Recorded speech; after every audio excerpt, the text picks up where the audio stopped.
Une critique qu'on peut faire de temps en temps à cette petite chronique est qu'elle s'intéresse souvent et peut-être trop aux grandes questions de l'heure et ne se cantonne pas toujours, en tout cas pas assez selon certains, aux cours de ferme, à la chasse, à l'esprit de clocher, aux questions locales. Mais justement, comme me l'a fait observer Gustave récemment, nous sommes dans l'un de ces moments où la grande histoire piétine sans arrêt la petite.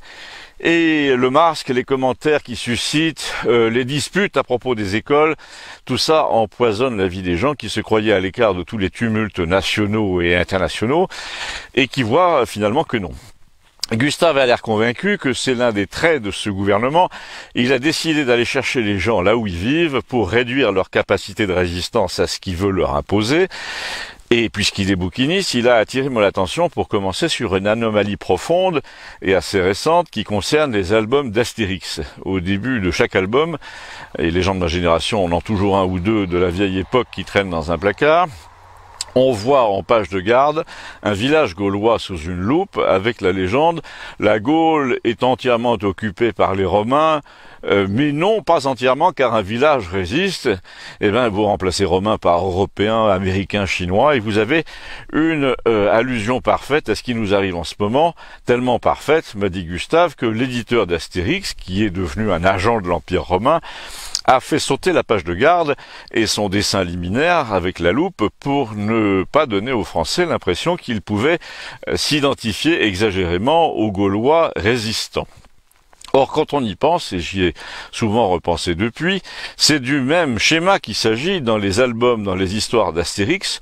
On voit essayer de s'imposer des règles, des tentatives de contrôle de la vie des gens qui viennent de la puissance romaine, des règles que les villageois considèrent comme absurdes, comme offensantes, parce qu'elles méprisent la réalité de la vie locale. Eh bien, chez nous, depuis une vingtaine d'années, et singulièrement depuis l'arrivée de Macron, qui, entre parenthèses, comme me l'a dit Gustave, est justement le nom d'un général romain, la règle tombée de Rome, en l'occurrence de la capitale française, de Paris, n'est pas de respecter la vie des gens, mais de pénétrer chez eux de force, de modifier leur rapport avec leurs voisins, avec la collectivité, avec leur voiture, leur nourriture, etc., la quintessence de cette attitude de contrôle permanent, de domestication des esprits, étant bien entendu le port du masque toujours et partout. Gustave m'a dit, le port du masque, c'est bien simple, c'est une saloperie psychologique qui t'oblige à tolérer dans ta vie un intrus envahissant qui est la marque du pouvoir central, qui se rappelle à toi 10 fois par jour, un peu comme sous Staline ou comme le brassard sous Mussolini. Bien entendu, les 3/4 des gens ne pensent pas un instant que le masque les protège de quoi que ce soit dans la rue ou dans un stade, sauf évidemment de la police. Je le vois bien, me dit-il, quand je fais les marchés, et l'un de mes clients m'a dit, la meilleure preuve que les gens ne sont pas convaincus d'être protégés, c'est qu'ils mettent le même masque depuis pratiquement 2 mois, uniquement donc pour franchir les contrôles, c'est tout. À la télé, quand quelqu'un dit « c'est ridicule d'imposer ça aux gens qui vivent à la campagne et qui ne voient jamais personne », eh bien, il y a toujours un macronien qui répond « mais si, il faut l'imposer partout en France, sans ça, les gens ne comprendront jamais. Or, il faut bien qu'ils se mettent dans la tête, je cite, que le virus, ils en ont pour des années, etc. » D'abord, comment le savent-ils? Sont-ils médecins? Non. Et s'ils le savent si bien, c'est parce que c'est une chose qui a été décidée en haut lieu, une politique délibérée en somme, d'inoculer comme ça ce souci permanent. Je dis pas que la maladie a été inventée, elle a été choisie et désignée pour servir de prétexte à tout ce qu'on veut nous imposer pour notre bien, pour réduire notre résistance. Et les tentatives, me dit-il, ont été très nombreuses récemment. On a eu le Linky, où les gens pénétraient chez toi d'un coup d'épaule pour changer le compteur. On a eu le 80, qui venait t'emmerder sur la portion de route que tu prends d'habitude pour aller à la laiterie ou chez Leclerc. On a eu les fameux gestes barrières. Maintenant, on n'a plus le droit de s'embrasser en public. Et maintenant, on a ce fameux masque qui fait que les gens ont tendance à se demander tout le temps s'ils sont en règle ou non. Et là, j'ai ajouté un truc que j'ai vu pendant la messe du 15 août ici à Campagnole. Je vous le fais un peu avec l'accent. Le bedeau a dit pour les personnes qui souhaiteraient communier, vous enlevez le masque pour prendre l'hostie et vous ne dites pas Amen pour des raisons de sécurité sanitaire. » Là, Gustave a repris son petit raisonnement. Il m'a dit il y a quand même 2 ou 3 trucs qu'ils ont négligés et ils vont le payer un jour. c'est que les gens sont persuadés que c'est avant tout un stratagème, tout ça, pour éviter les manifs de l'automne. D'ailleurs, il y a des indices, c'est qu'au Puy du Fou, par exemple, ils ont laissé faire, et pour la fête de la musique aussi, parce qu'ils savaient qu'il n'y avait pas vraiment de risque en plein air. Donc, s'ils le savaient, pourquoi est-ce qu'ils imposent cette superstition sanitaire à tout le monde en France, ou presque? C'est uniquement, me dit-il, pour éviter l'agitation dans la rue à l'automne. Donc, depuis l'automne dernier, ils ont trouvé mieux que les flics qui tirent des balles de plastique en pleine figure à bout portant. Ils ont essayé de convaincre la population que si on manifeste, on met en danger la vie de son grand-père ou de sa fille de 9 ans, etc. Et que si on fait de la musique à minuit dans un parc public, et si on joue aux boules avec une buvette derrière comme hier, on est un dissident. Alors il est vrai que la veille, nous étions restés jusqu'à 11h30 sous les projecteurs du champ de boules, traversés de papillons de nuit, au milieu d'une foule de 100 à 200 personnes, dont aucune, je dis bien aucune, ne portait un masque, sans doute pour avoir lu dans le Midi Libre que nous avions un seul cas en fait d'hospitalisation en réanimation qui sortait d'un EHPAD et qui avait 90 ans comme très souvent. Et là, Gustave, toujours la veille devant les boulistes, je précise que Gustave ne joue pas aux boules, il est uniquement là pour bavarder, Gustave était tombé sur l'abonné au Monde qui n'avait aucune intention de s'attarder, mais qui pour son malheur habite juste après le terrain de boules et qui passait donc simplement. Pendant que Gustave s'énervait, lui tout seul, en essayant de mettre en lumière l'évidence d'une manipulation destinée à entraver le droit de manifester. Tu vas voir, me disait-il, qu'ils vont annoncer que, vu le contexte, un rassemblement de plus de 100 ou 500 ou 5000 personnes est exclu et qu'il en coûtera 135 €. Mais ils sont coincés en ce moment par deux choses. La première, c'est que les gens commencent à savoir qu'il n'y a pas plus de morts que l'année dernière dans les hôpitaux. Et encore, on ne sait pas s'il n'y a pas des embolies, des cancers parmi ceux qu'on nous présente comme des victimes du Covid. Mais surtout, la deuxième chose, ils sont en train d'obliger les gens à passer dans l'action furtive, dans la clandestinité, puisque la manif au grand jour est désormais interdite, ou va l'être. Et moi qui suis un ancien situationniste anti-société marchande, je peux te dire que non seulement nous avions tout prévu à l'époque, en 68, donc je sais comment ça a tourné, ils essaient d'étouffer l'expression générale.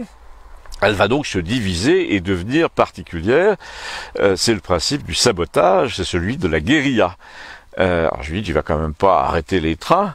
Non, mais il y a beaucoup mieux maintenant. Alors là, l'abonné au Monde a ralenti, s'est attardé un peu avant de rentrer chez lui, et on voyait bien que son intention était de cafeter par téléphone dès le lendemain auprès de ces relais macronistes d'Albi et de Toulouse, parce que il y a, d'après ce que j'ai entendu dire par Gustave, un réseau malfaisant et souterrain partout en France qui se félicite de tout ce que dit et fait le pouvoir sur les réseaux sociaux, partout dans les entreprises aussi. Ce sont de véritables propagandistes sournois, des commissaires politiques qui créent des comptes Facebook ou Twitter un peu bidons, qui ont 4 abonnés, et qui dénoncent et qui fichent la population en train de critiquer le président. Et Gustave était sans doute fiché par eux depuis longtemps, tout comme moi probablement. Et qu'a donc dit Gustave qui soit digne d'être fiché? Il a seulement dit comment, à son avis, tout ça va finir en nous disant c'est une équation. Il y a des variables qui sont devenues des données.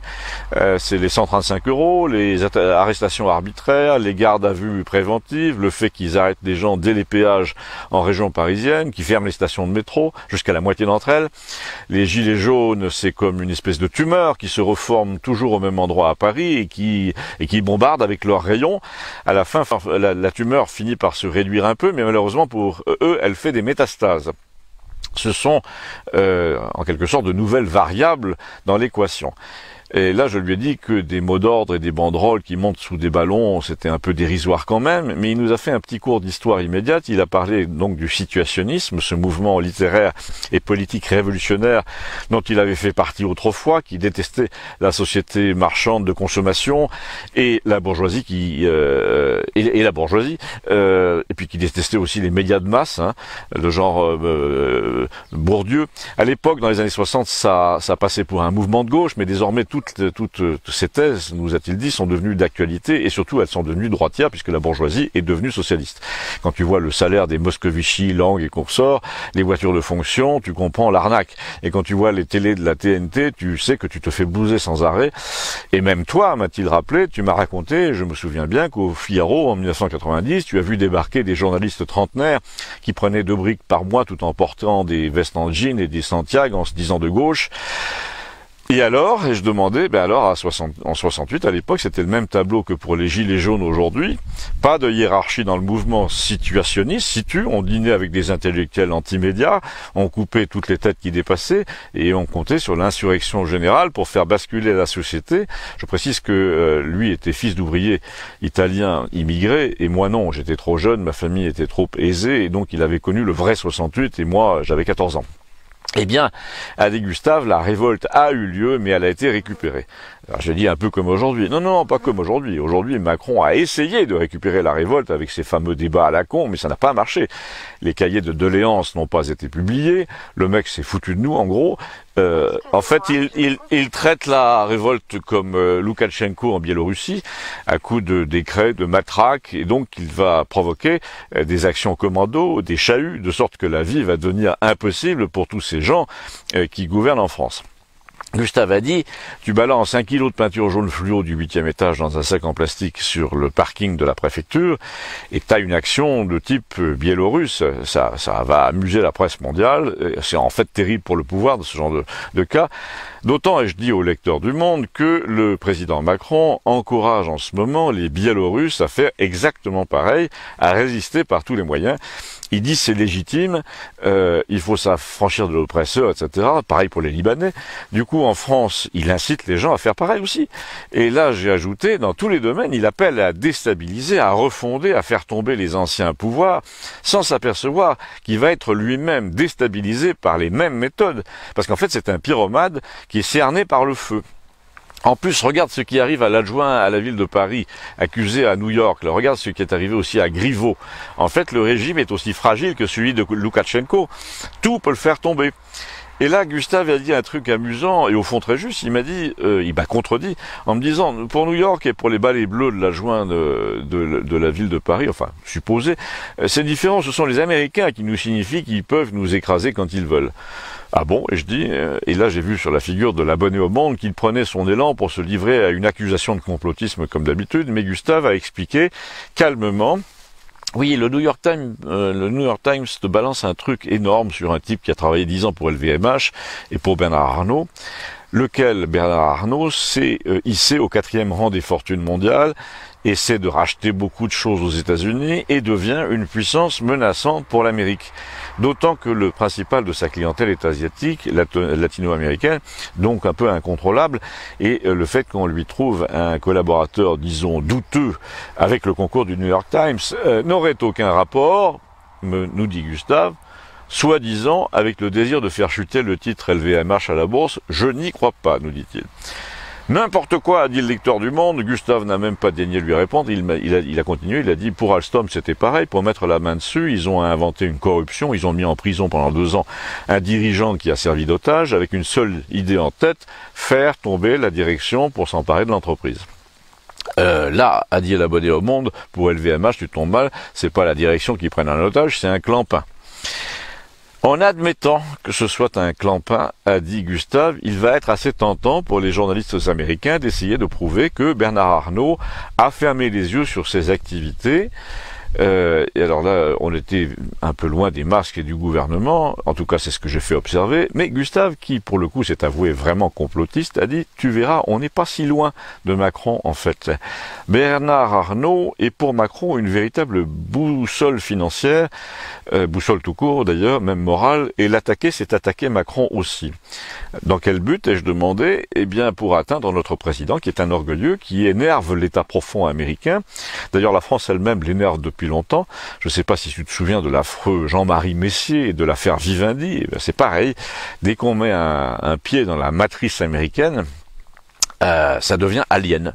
Elle pond ses œufs dans ton corps et tu exploses tôt ou tard. Donc à mon avis, c'est ce qui attend Macron. à mon avis, a dit Gustave, Alien a déjà pondu à l'intérieur de Macron. Tu te souviens de ce que disait Christiane la semaine dernière? Je rappelle que Christiane est une psychiatre qui travaille à Montpellier et qui a de la famille ici. Elle disait Macron ne peut pas s'empêcher de trahir parce qu'il veut être dans tous les camps à la fois. Donc il donne les clés de dizaines d'entreprises françaises aux Américains pour leur montrer qu'il est à fond dans leur camp, mais en même temps il ne peut pas s'empêcher de jouer perso et de fricoter par exemple avec les Iraniens. Il n'est pas réglo en somme, et les Américains ont horreur de ça. Le coup du New York Times, c'est peut-être la punition, ou plutôt le début de la punition. Qu'est-ce que tu veux dire le début? Eh bien que l'agitation sociale en France pourrait aussi paradoxalement, comme en Biélorussie, comme en Ukraine, être pilotée de là-bas, des États-Unis, pour recadrer le président français, ou pour l'obliger à la fermer, ou encore même à partir. Et là, Gustave nous a balancé son truc complotiste le plus énorme, tout en disant à l'abonné au Monde, en fait, l'histoire n'est faite que de complots. Donc ça sert à rien de faire l'esprit fort tout le temps en disant, mais voyons, allez, raconte-nous tes élucubrations, tes théories du complot. Ce que je te raconte, c'est que De Gaulle a été dégommé en 68 et après par un véritable complot américain qui ne supportait pas l'indépendance anti-OTAN et la personnalité du général. La nation s'est soulevée contre lui, chauffée par des types manipulés plus ou moins par la CIA, dans le genre Cohn-Bendit. Du coup, De Gaulle a perdu le pouvoir. Après, l'Amérique a pu pousser ses pions. Nous sommes rentrés sagement dans l'OTAN, puis dans l'euro, comme des moutons. Et Cohn-Bendit, accessoirement, est devenu casse-couille sur LCI, ce qui est très cohérent. Et Serge July et tous les grands libertaires de la France de Mitterrand sont devenus des pro-masques délirants. On les voit partout en ce moment, ils sont devenus staliniens. Des moutons masqués en somme, et je dis. Et là, comme si le raisonnement retombait sur ses pattes, Gustave a conclu, là justement c'est la contrainte de trop, tu vois, les gens ont compris qu'il fallait qu'ils arrachent le masque, que comme on arrache ses chaînes en quelque sorte, et qu'il fallait que ça devienne une sorte de symbole de résistance. Je m'attends, nous dit-il, à des manifestations sans masque un peu partout, à la berlinoise, partout dans le monde, d'ailleurs ça commence, on peut les voir. Mais si j'ai bien compris, et je conclus, les Américains s'y attendent aussi, et ils ne seraient pas contre le fait de mettre Macron et Arnaud accessoirement à l'épreuve ou à genoux à cette occasion. Eh ben, t'as tout compris, me dit-il, la guerre civile de demain, c'est la guerre des masques. L'abonné au Monde est parti se coucher ce soir-là, et Gustave a parcouru le terrain de boule d'un seul regard en disant c'est quand même formidable, on voit pas un seul visage masqué. Eh bien, figurez-vous que le lendemain, c'est-à-dire ce matin, l'abonné au Monde est venu me voir pour me dire « Patience, un jour les caméras municipales te repéreront sans masque et tu recevras le PV de 135 € à ton domicile. » Alors là, j'ai dit quand même, tu exagères. « Non, non, non, m'a-t-il répondu assez fièrement, ça s'est déjà fait, à Millau. Les mecs n'ont pas vu un seul flic de toute la manif et puis ils ont eu le PV dans leur boîte le surlendemain grâce à la reconnaissance faciale. » Alors là, je l'ai quitté un peu brutalement en lui disant « Heil » et il l'a mal pris, c'est bizarre. À bientôt, merci.